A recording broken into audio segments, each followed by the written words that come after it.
الرحمن الرحيم ألف لام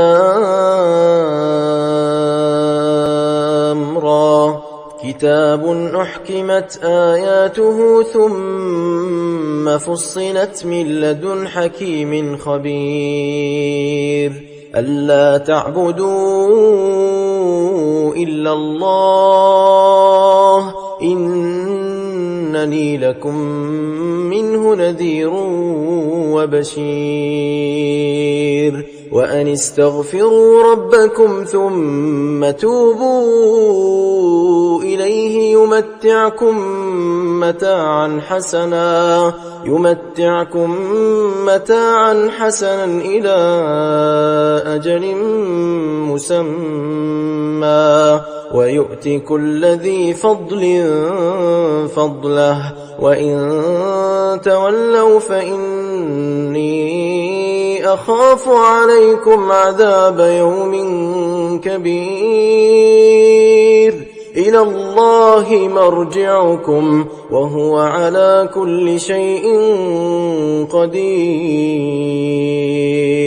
ألا إنهم يثنون صدورهم ليستخفوا منه ألا حين يستغشون ثيابهم يعلم ما يسرون وما يعلنون إنه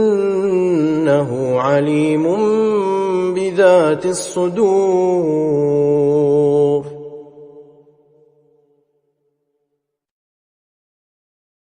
وما من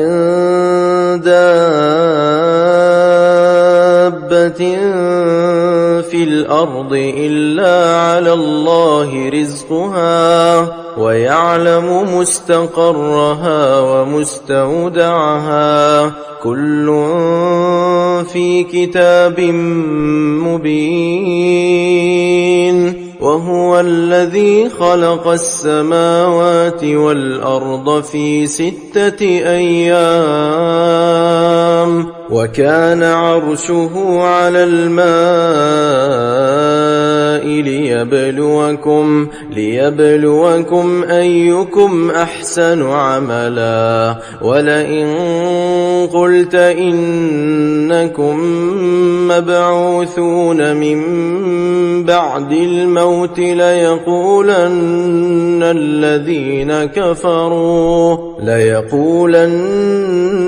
الذين كفروا إن هذا إلا سحر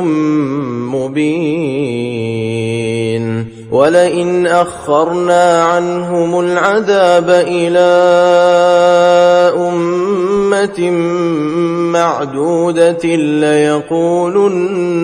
ما يحبسه ألا يوم يأتيهم ليس مصروفا عنهم وحاق بهم ما كانوا به يستهزئون ولئن أذقنا الإنسان منا رحمة ثم نزعناها منه إنه ليئوس كفور ولئن أذقناه نعماء بعد ضراء مسته ليقولن ذهب السيئات عني إنه لفرح فخور إلا الذين صبروا وعملوا الصالحات أولئك لهم مغفرة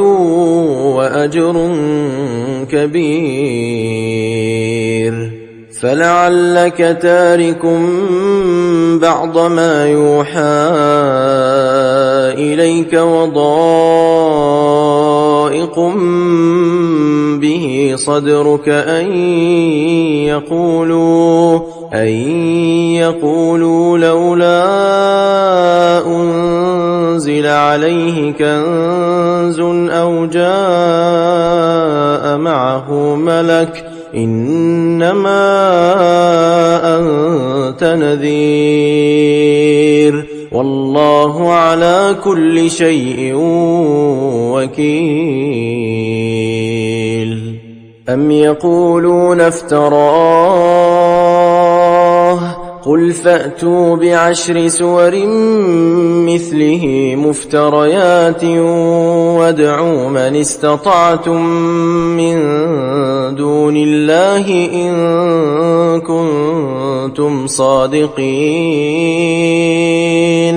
فإن لم يستجيبوا لكم فاعلموا أنما أنزل بعلم الله وأن لا إله إلا هو فهل أنتم مسلمون من كان يريد الحياة الدنيا وزينتها نوفي إليهم أعمالهم فيها وهم فيها لا يبخسون أولئك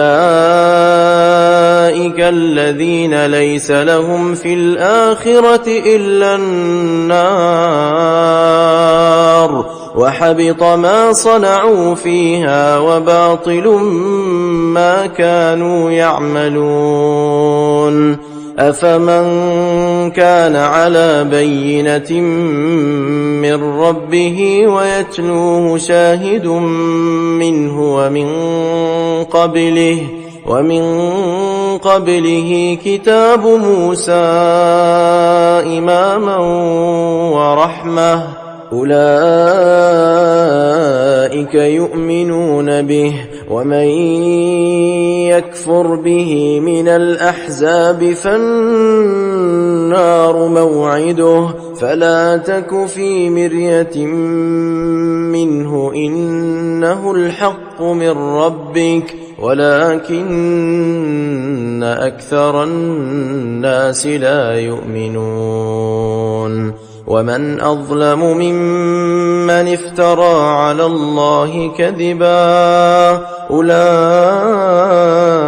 يعرضون على ربهم ويقول الأشهاد هؤلاء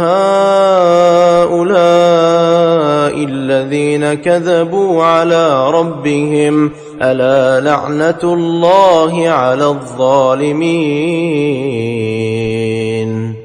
الذين يصدون عن سبيل الله ويبغونها عوجا وهم بالآخرة هم كافرون أولئك لم يكونوا معجزين في الأرض وما كان لهم من دون الله من أولياء يضاعف لهم العذاب ما كانوا يستطيعون السمع وما كانوا يبصرون أولئك الذين خسروا أنفسهم وضل عنهم ما كانوا يفترون لا جرم أنهم في الآخرة هم الأخسرون إن الذين آمنوا وعملوا الصالحات وأخبتوا إلى ربهم أولئك أصحاب الجنة هم فيها خالدون مثل الفريقين كالأعمى والأصم والبصير والسميع هل يستويان مثلا أفلا تذكرون ولقد أرسلنا نوحا إلى قومه إني لكم نذير مبين ألا تعبدوا إلا الله إني أخاف عليكم عذاب يوم أليم. فقال الملأ الذين كفروا من قومه ما نراك إلا بشرا مثلنا وما نراك اتبعك إلا الذين هم أراذلنا بادي الرأي وما نرى لكم علينا من فضل بل نظنكم كاذبين. قال يا قوم أرأيتم إن كنت على بينة من ربي وآتاني رحمة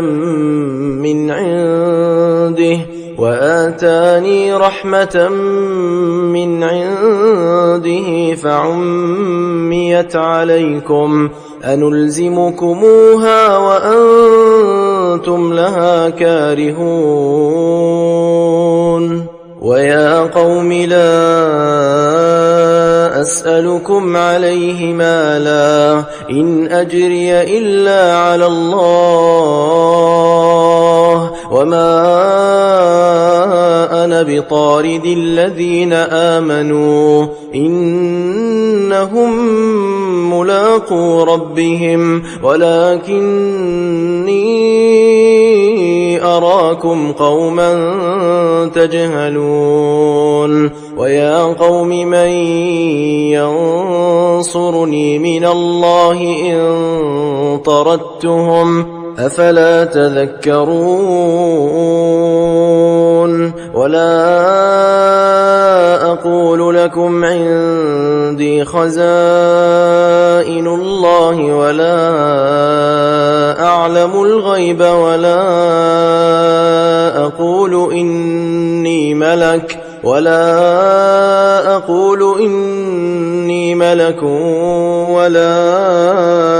أقول للذين تزدري أعينكم لن يؤتيهم الله خيرا الله أعلم بما في أنفسهم إني إذا لمن الظالمين. قالوا يا نوح قد جادلتنا فأكثرت جدالنا فأتنا بما تعدنا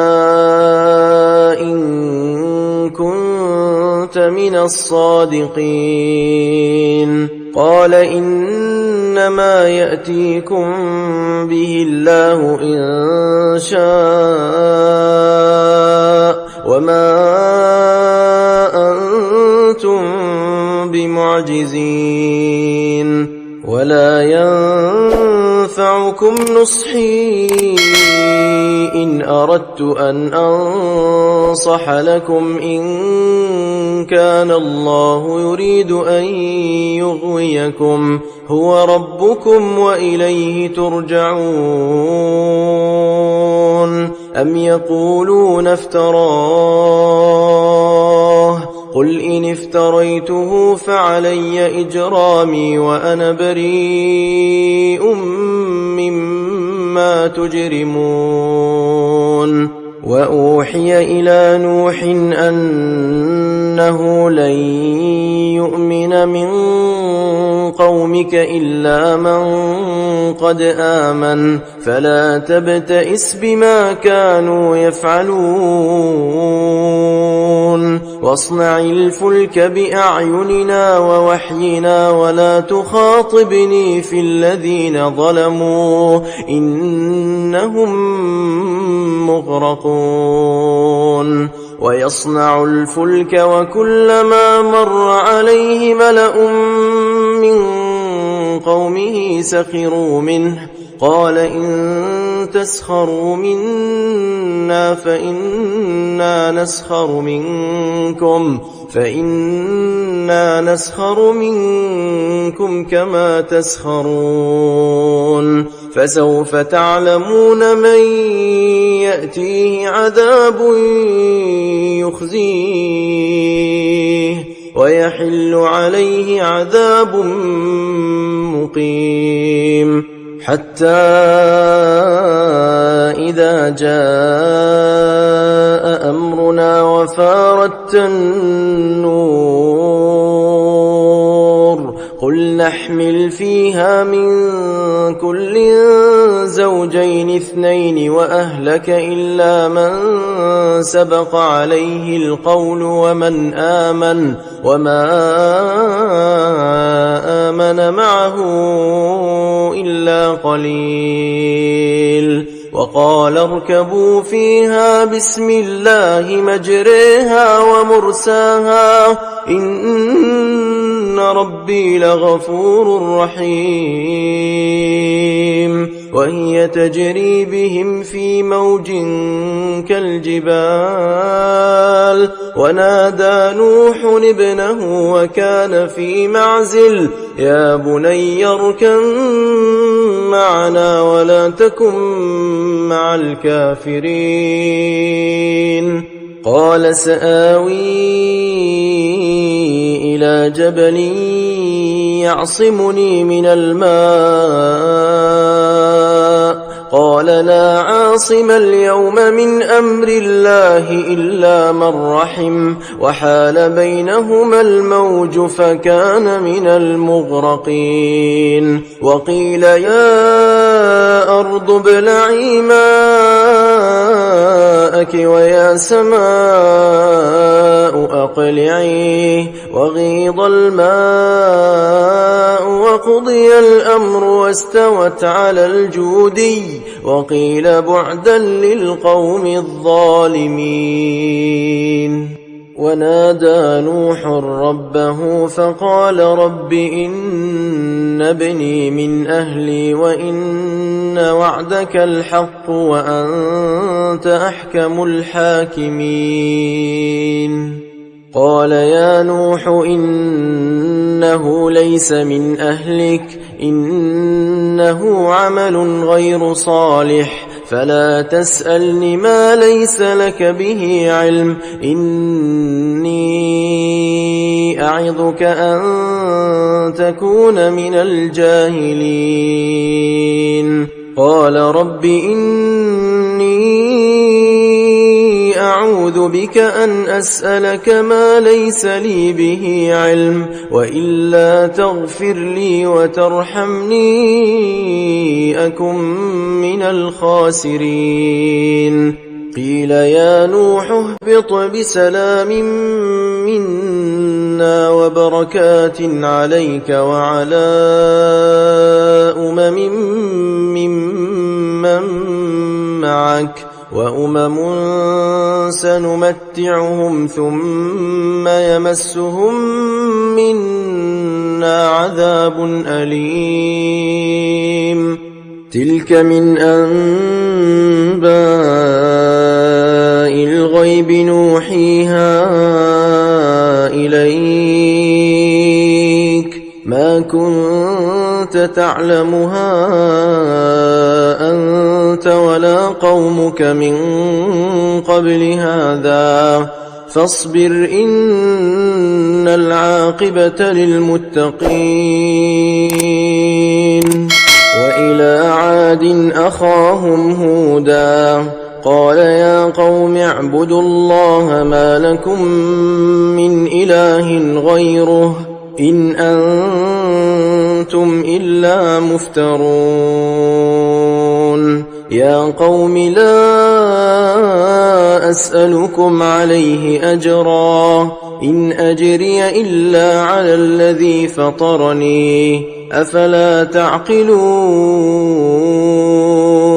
ويا قوم استغفروا ربكم ثم توبوا إليه يرسل السماء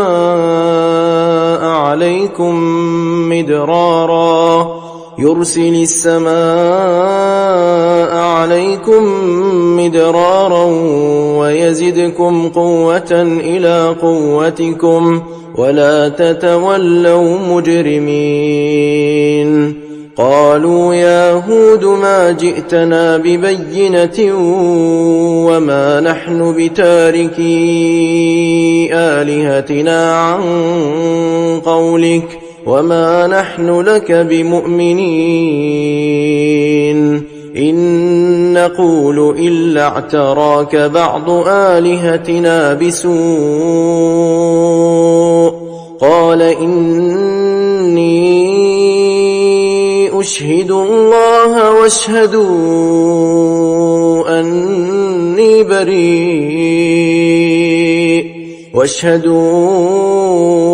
أني بريء مما تشركون من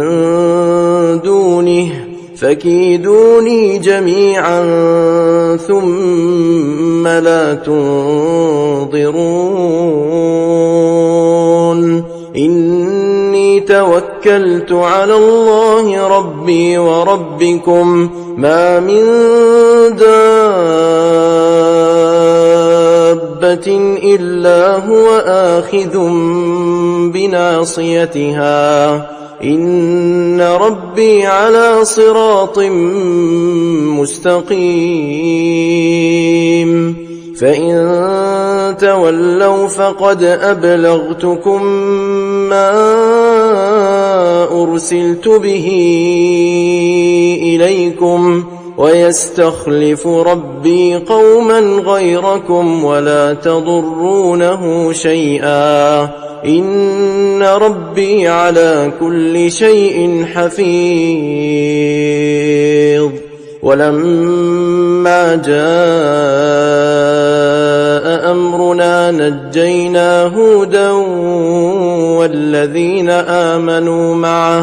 والذين آمنوا معه برحمة منا ونجيناهم من عذاب غليظ وتلك عاد جحدوا بآيات ربهم وعصوا رسله واتبعوا أمر كل جبار عنيد وأتبعوا في هذه الدنيا لعنة ويوم القيامة ألا إن عادا كفروا ربهم ألا بعدا لعاد قوم هود وإلى ثمود أخاهم صالحا قال يا قوم اعبدوا الله ما لكم من إله غيره هو أنشأكم من الأرض واستعمركم فيها فاستغفروه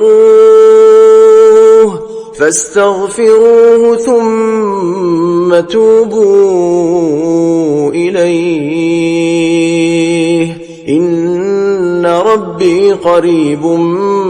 مجيب قالوا يا صالح قد كنت فينا مرجوا قبل هذا أتنهانا أن نعبد ما يعبد آباؤنا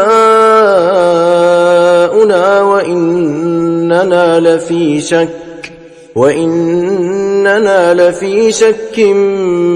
مما تدعونا إليه مريب قال يا قوم أرأيتم إن كنت على بينة من ربي وآتاني منه رحمة فمن ينصرني من الله إن عصيته فما تزيدونني غير تخسير ويا قوم هذه ناقة الله لكم آية فذروها تأكل في أرض الله ولا تمسوها بسوء فيأخذكم عذاب قريب فعقروها فقال تمتعوا في داركم 3 أيام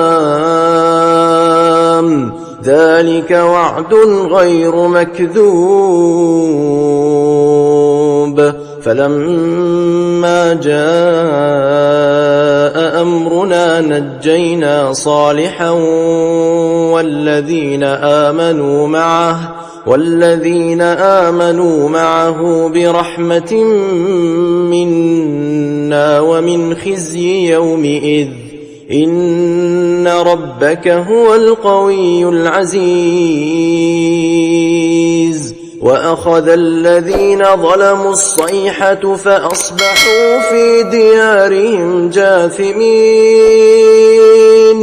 كأن لم يغنوا فيها ألا إن ثمود كفروا ربهم ألا بعدا لثمود. ولقد جاءت رسلنا إبراهيم بالبشرى قالوا سلاما قال سلام فما لبث أن جاء بعجل حنيذ. فلما رأى أيديهم لا تصل إليه نكرهم وأوجس منهم خيفة قالوا لا تخف إنا أرسلنا إلى قوم لوط وامرأته قائمة فضحكت فبشرناها بإسحاق ومن وراء إسحاق يعقوب. قالت يا ويلتى أألد وأنا عجوز وهذا بعلي شيخا إن هذا لشيء عجيب. قالوا أتعجبين من أمر الله رحمة الله وبركاته عليكم أهل البيت إنه حميد مجيد. فلما ذهب عن إبراهيم الروع وجاءته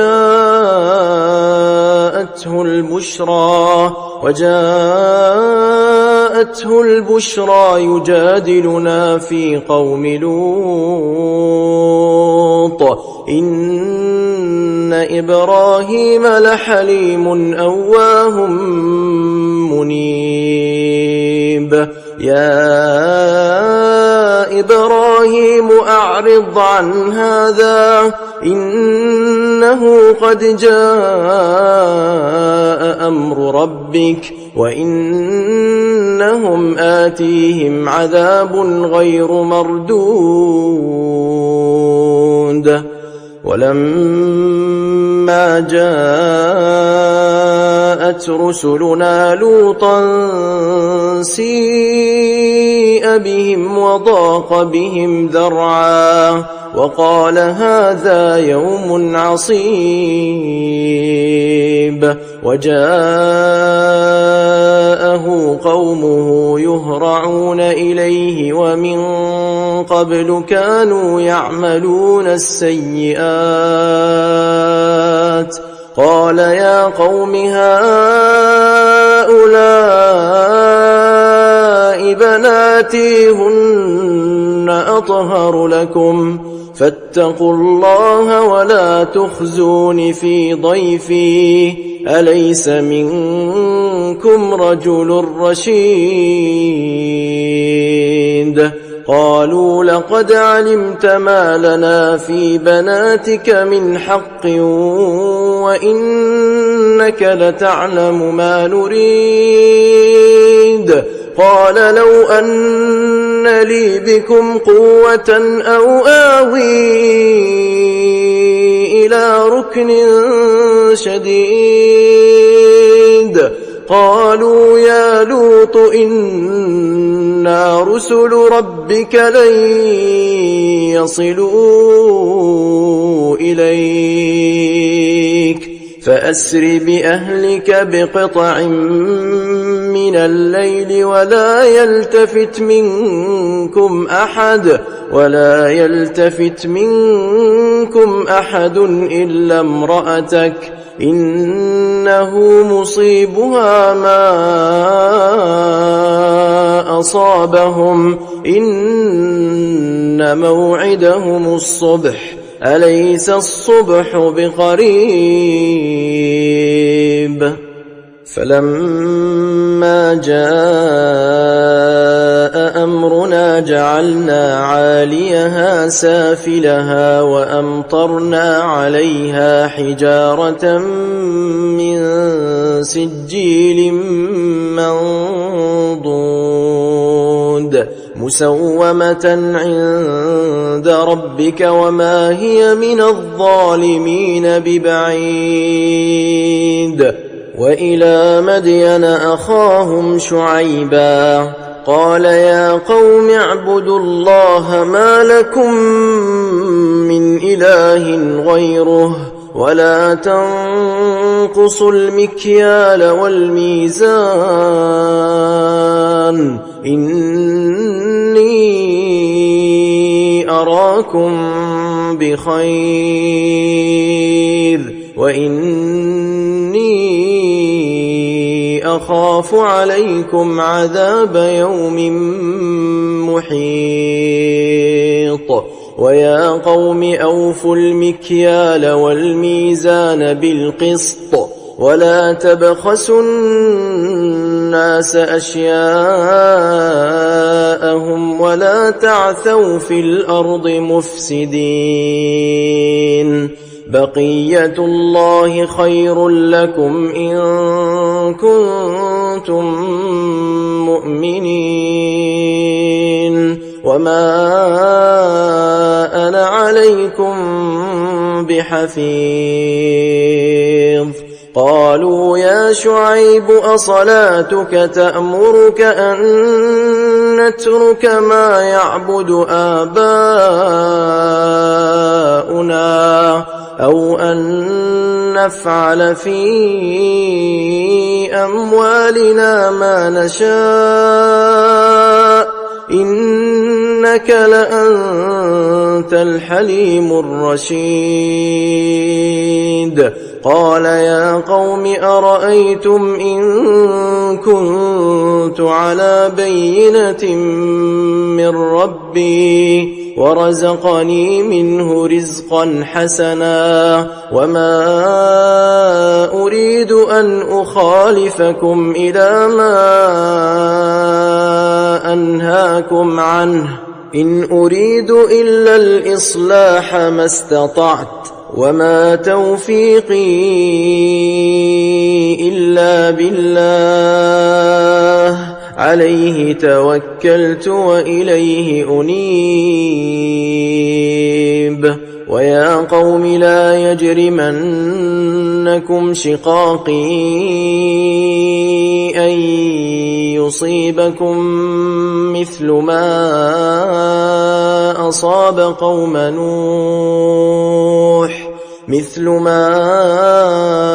أصاب قوم نوح أو قوم هود أو قوم صالح وما قوم لوط منكم ببعيد واستغفروا ربكم ثم توبوا إليه إن ربي رحيم ودود قالوا يا شعيب ما نفقه كثيرا مما تقول وإنا لنراك فينا ضعيفا ولولا رهطك لرجمناك وما أنت علينا بعزيز قال يا قوم أرهطي أعز عليكم من الله واتخذتموه وراءكم ظهريا إن ربي بما تعملون محيط ويا قوم اعملوا على مكانتكم إني عامل سوف تعلمون من يأتيه عذاب يخزيه ومن هو كاذب وارتقبوا إني معكم رقيب. ولما جاء أمرنا نجينا شعيبا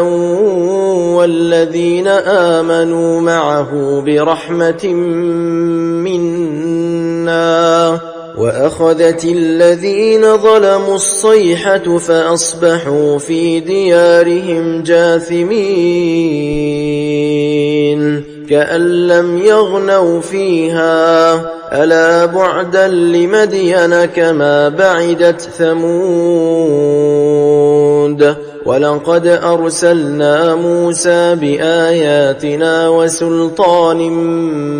مبين إلى فرعون وملئه فاتبعوا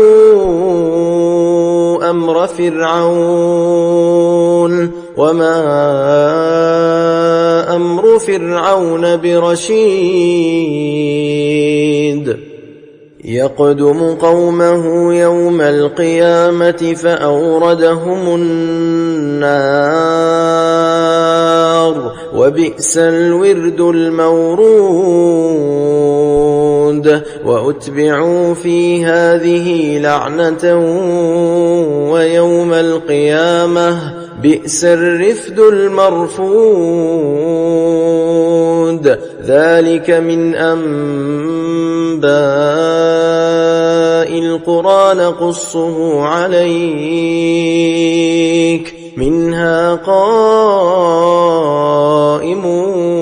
وحصيد. وما ظلمناهم ولكن ظلموا أنفسهم فما أغنت عنهم آلهتهم التي يدعون من دون الله من شيء لما جاء أمر ربك وما زادوهم غير تتبيب. وكذلك أخذ ربك إذا أخذ القرى وهي ظالمة إن أخذه أليم شديد.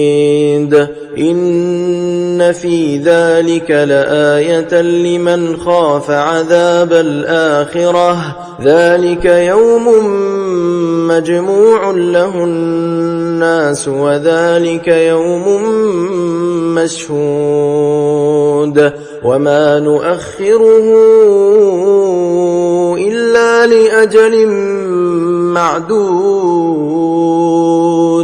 يوم يأتي لا تكلم نفس إلا بإذنه فمنهم شقي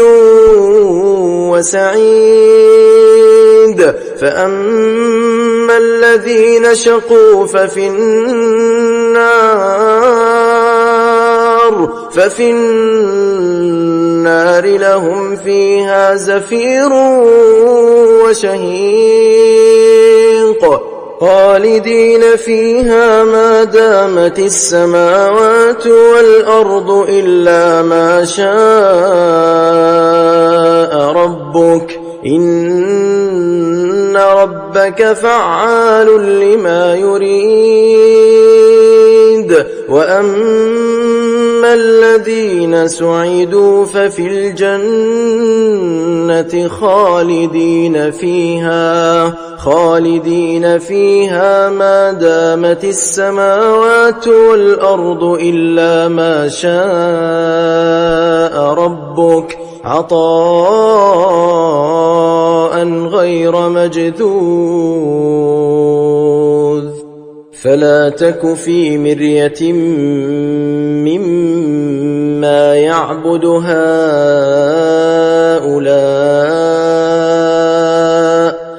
يعبدون إلا كما يعبد آباؤهم من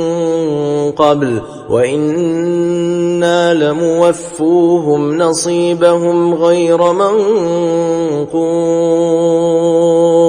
ولقد آتينا موسى الكتاب فاختلف فيه ولولا كلمة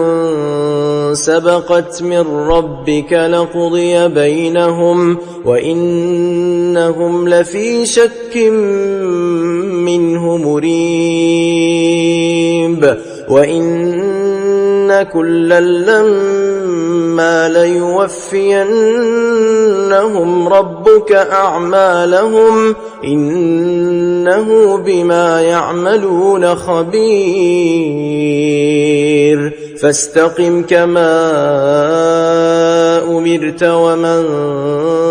تاب معك ولا تطغوا إنه بما تعملون بصير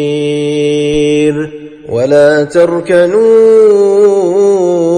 إلى الذين ظلموا فتمسكم النار وما لكم من دون الله من أولياء ثم لا تنصرون وأقم الصلاة طرفي النهار وزلفا من الليل إن الحسنات يذهبن السيئات ذلك ذكرى للذاكرين واصبر فإن الله لا يضيع أجر المحسنين فلولا كان من القرون من قبلكم أولو بقية ينهون عن الفساد في الأرض إلا قليلا ممن أنجينا منهم واتبع الذين ظلموا ما أترفوا فيه وكانوا مجرمين وما كان ربك ليهلك القرى بظلم وأهلها مصلحون ولو شاء ربك لجعل الناس أمة واحدة ولا يزالون مختلفين إلا من رحم ربك ولذلك خلقهم وتمت كلمة ربك لأملأن جهنم من الجنة والناس أجمعين وكلا نقص عليك من أنباء الرسل ما نثبت به فؤادك وجاءك في هذه الحق وموعظة وذكرى للمؤمنين وقل للذين لا يؤمنون اعملوا على مكانتكم إنا عاملون وانتظروا إنا منتظرون ولله غيب السماوات والأرض وإليه يرجع الأمر كله فاعبده وتوكل عليه وما ربك بغافل عما تعملون